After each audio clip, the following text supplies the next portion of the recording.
Step 3 of making sourdough. I'm now going to make my loaves. And I've got my big ball of dough that rose. I've got it divided into 3 pieces. So now, because it makes 3 loaves of bread, so now I'm just going to use my baker's roller to kind of flatten that dough and roll it out a little bit.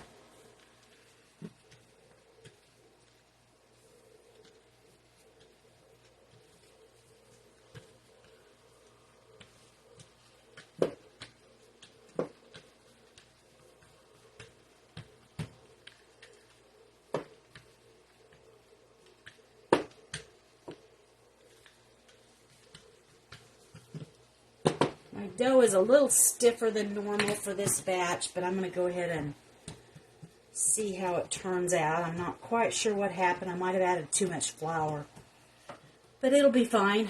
This one I'm going to make into a cinnamon roll or cinnamon bread, so I'm going to go ahead and baste it with some softened butter. Spread it all over.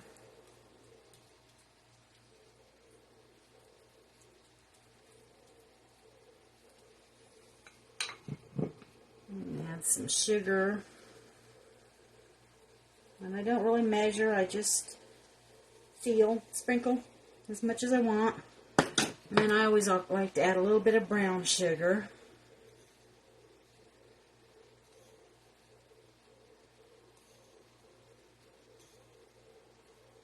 And then some of our coriander cinnamon.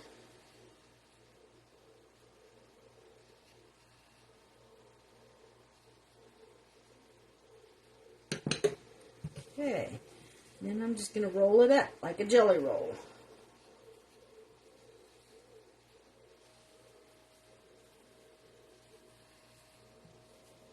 And when I get to this side, I try to just kind of pinch these edges together.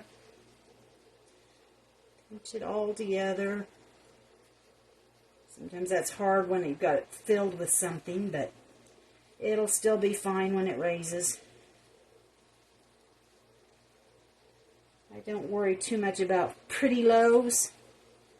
I just try to make great loaves, and it's going to be good bread. This one is. Like I say, my dough is really too firm today, and I'm just sure I added too much sugar.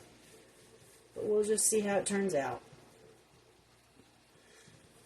And then I just put that in my loaf pan.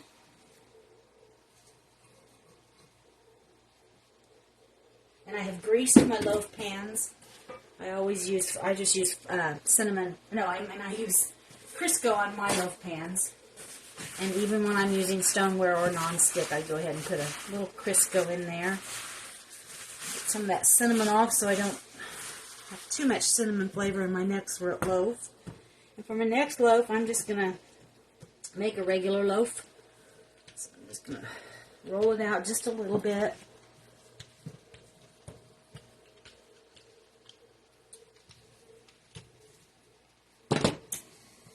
And then I go ahead and roll that up just like I do the cinnamon loaf.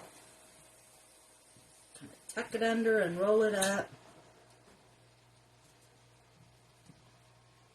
Tuck those ends in. Pinch it all together.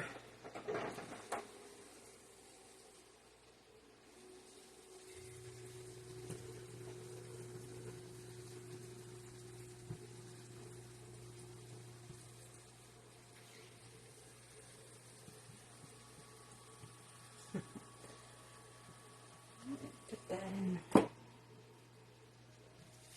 Last loaf.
There I've got three loaves. This one's a funny looking one. That's okay. And then I'm going to go ahead and put my tea towel back over these. Let them rise for another 8 hours or so.